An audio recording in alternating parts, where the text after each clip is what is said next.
Hola, soy Iván Carrillo, bienvenido a Los Observadores, el espacio para compartir lo sorprendente que hay en el mundo. Los próximos Juegos Olímpicos a celebrarse en Río encaran diversos retos.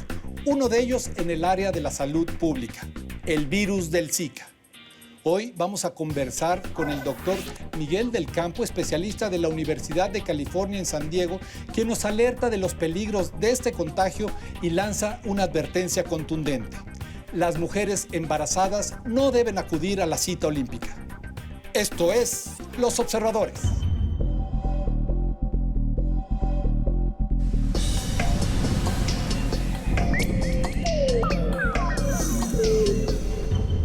Doctor Miguel del Campo, bienvenido a Los Observadores. ¿Cómo está?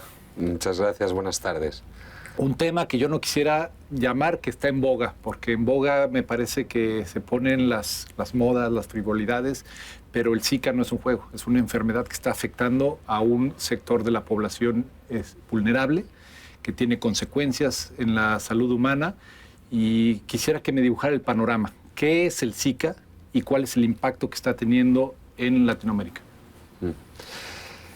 Bien, el Zika es un virus conocido efectivamente desde los primeros casos en África en los años 40 y 50 y es un virus transmitido por un vector, un tipo de mosquito que no es generalmente el más frecuente pero que también está extendido por muchísimas zonas del mundo, que se llama Aedes aegypti.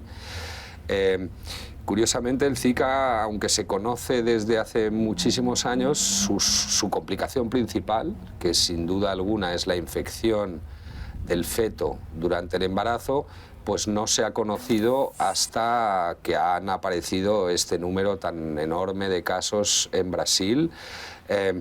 Realmente fue el Ministerio de Salud brasileño el primero que dio la alarma en diciembre de 2015. Ya había una gran discusión desde septiembre de 2015 que habían muchos recién nacidos con microcefalia que estaban naciendo en Brasil. Desde el punto de vista puramente epidemiológico es difícil realmente saber o contar los casos para decir si esto es una epidemia o no, pero inmediatamente se vio que estaban apareciendo niños con unas características diferentes de lo que se había visto antes y bueno, y hoy sabemos que en Brasil hay más de 5.000 casos declarados de recién nacidos, todos menores de 11 meses, porque el primer caso pues, probablemente fue en agosto del año 2015 y bueno, es una proporción muy importante de embarazos durante este tiempo en los estados del nordeste brasileño. Y en un sector muy vulnerable, un sector que está condenando a un futuro... Efectivamente, claro. Yo soy especialista en salud fetal, ¿no? En salud materno-infantil, y entonces a mí me preocupan los niños. Pero en cualquier caso, efectivamente, los niños son nuestro futuro y estos niños son muy discapacitados.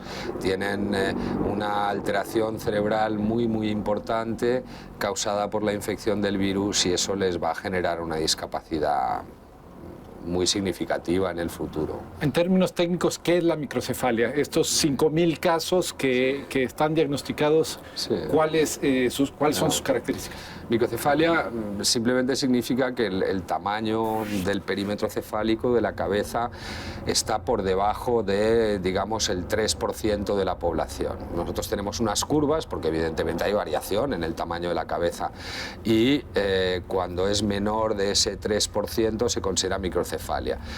Hay una forma que es puramente familiar, hay gente que es perfectamente normal e inteligente y tiene la cabeza un poco pequeña. Y después hay las microcefalias claramente patológicas, hay unas formas genéticas que están causadas por mutaciones genéticas, por errores cromosómicos, y luego hay otras formas que pueden ser, por ejemplo, y lo sabemos hace mucho tiempo, por infección prenatal del feto. Una de ellas es el famoso citomegalovirus, que es un virus que es bien conocido, causante de esto. El Zika no se sabía que realmente causaba esto y la infección en el adulto es una infección relativamente leve y poco importante, pero realmente causa una microcefalia muy grave digamos, un perímetro cefálico muy reducido, pero lo que es más importante, con un cerebro muy anómalo, con un cerebro con un desarrollo muy alterado y que va a causar unas deficiencias muy importantes. ¿Cuál es el peligro de que esta epidemia o esta pandemia alcance otros países, que realmente se convierta en un problema mucho más grave? Bueno, claro, grave ya lo es. Aquí lo que realmente asusta muchísimo es que, aunque este virus había estado en otros sitios, yo creo que el hecho de que llevara en África muchísimos años sugiere, aunque no lo sabemos, que cuando la población es inmune, cuando la población ya ha estado expuesta, no se produce la infección en el feto. Pero en cualquier caso, lo que ha ocurrido en Brasil es que ha habido una afectación de, pues probablemente de cientos de miles de adultos en muy poco tiempo, y esto ha conducido a una infección de un enorme número de embarazos. Pero no está hablando que hay una actividad diferente. No, el virus brasileño, sabemos que el virus brasileño eso es diferente del virus africano. Es el mismo virus que se dio en la Polinesia hace unos años, ¿no? Entonces, efectivamente, es posible y parece que el virus es diferente, ha mutado y tiene esa capacidad de infectar las células que van a dar lugar a las neuronas, los progenitores neurales.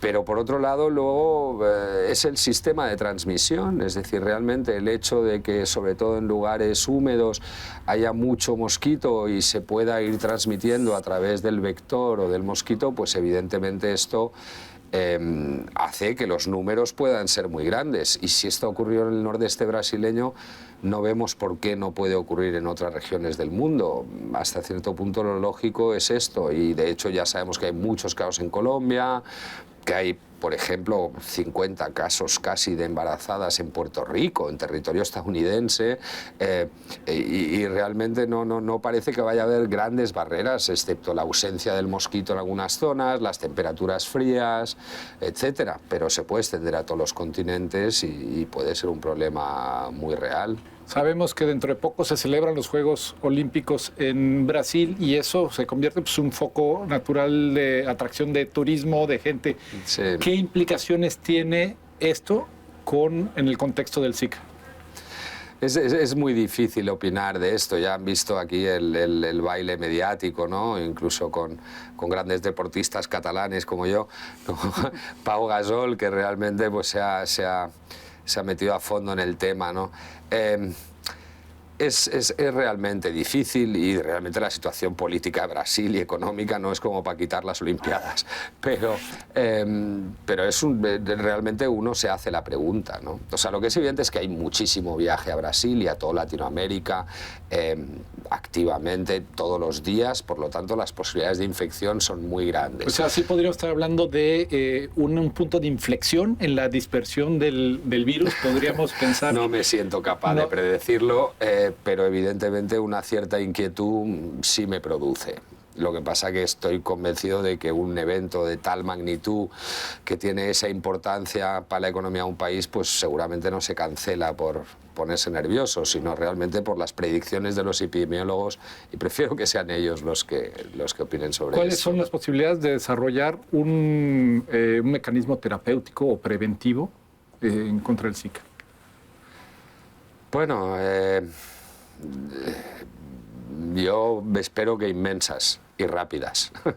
Evidentemente yo no soy un científico básico y no conozco los detalles de cuán de complejo puede ser, pero lo que sí he visto es una reacción espectacular, tanto en Brasil como fuera. Es decir, 10 meses dentro de la epidemia tenemos modelos animales, tenemos modelos celulares, tenemos bueno, mucha evidencia de cómo es el mecanismo de la infección, incluso probablemente de cuál es el mecanismo inmunitario que conduce a esa destrucción cerebral. Por tanto, yo creo que hay varias cosas. Una, la posibilidad de desarrollar una vacuna, y ahí no sé cómo puede ser de rápido. Es verdad que el hecho de que se parezca a la fiebre amarilla y al dengue hace que quizá tengamos una parte del camino avanzada, aunque en algunas cosas lo puede complicar más. Y lo segundo es la posibilidad de un tratamiento. ¿no? De un tratamiento incluso durante el embarazo. A nivel fetal, es decir, el tratamiento durante la exposición. Evidentemente el tratamiento de un cerebro que está destruido no es posible. Esto no parece demasiado posible. Pero no es imposible que detectando la infección muy precozmente haya alguna manera de parar esa influencia o esa destrucción producida por el virus. Y bueno, ya te digo que colegas de la Universidad de California, San Diego, están ya mismo haciendo ensayos terapéuticos con fármacos que parece que afectan a la inmunidad innata y bueno, iremos teniendo resultados y publicaciones relativamente pronto. O sea que yo creo que hasta cierto punto esa movilización de la investigación es muy esperanzadora. Al hablar de una enfermedad que se transmite por medio de un mosquito, estamos hablando de una enfermedad asociada a la pobreza. ¿Es uno de los factores que más la posibilitaría? No ha sido mi experiencia. Yo he pasado 3 semanas en Brasil, ahí un poquito he visto muchísimos niños y muchísimas familias y he tenido la oportunidad pues, de ver una sala de espera con 80 señoras, mujeres con sus hijos y no es mi experiencia, está en todas las clases sociales y esto evidentemente, claro, las medidas de higiene, de tener agua fuera, de tener mucho mosquito, pues quizá pueden afectar a las clases más desfavorecidas, pero no necesariamente en este caso, ¿no? ¿Cuáles deberían ser las medidas de emergencia? Una, que tomaran las mujeres en embarazo, que están ahorita en gestación, digamos, y 2, los diseñadores de políticas públicas. ¿Existe una forma de actuar para intentar reducir en estos momentos la epidemia? Bueno, yo creo que así como la respuesta respecto a los Juegos Olímpicos es ambigua y me reservo, digamos, una opinión muy firme, ninguna embarazada tiene que ir a los Juegos Olímpicos, eso no hay ninguna duda. Y no solo eso, sino que probablemente cualquiera que vaya a países donde se han declarado algún caso, y yo creo que en estos momentos incluye toda Latinoamérica y el sur de Estados Unidos, francamente. Yo creo que cualquiera debería evitar el embarazo en estos momentos. Yo pienso que es así. Es difícil porque evidentemente eso también tiene unas consecuencias económicas importantes, el tener una mini generación perdida, pero yo, vamos, creo que cualquiera que esté viajando a países y especialmente al nordeste brasileño debería evitar el embarazo. Y cualquier hombre que viaje y tenga allí relaciones sexuales o sea infectado por el mosquito, debe tener precauciones durante seguramente meses de no embarazar a su esposa. Porque ahí tenemos otro vector, ¿no?, que no hemos mencionado a través de la vía sexual. Creo que es importante comentarlo. No se conoce la magnitud, evidentemente no es la misma magnitud que una infección por un vector mosquito, pero está claro que hay infección vía sexual y está claro, parece que principalmente o exclusivamente del hombre a sus parejas, pero además parece que no es ni un mes ni 2, sino que es relativamente prolongado la persistencia del virus en el semen. Doctor, su especialidad, la salud materno-infantil, me lo imagino en estos momentos donde se avecina un reto grande para la ciencia. ¿Dónde centra sus pensamientos? ¿Cuál es esa gran preocupación que le quita el sueño? Bueno, uno como científico, yo creo que a todos nos pasa en nuestro trabajo, ¿no? O sea, realmente intentamos ver el lado científico de las cosas. A mí me preocupa mucho llegar a describir bien a estos niños, entender bien cuál es el espectro de afectación, entender bien cómo se desarrollan, saber si podemos hacerlos, quiero decir, si podemos ayudarles en la rehabilitación, con terapias, si podemos mejorar de alguna manera su pronóstico.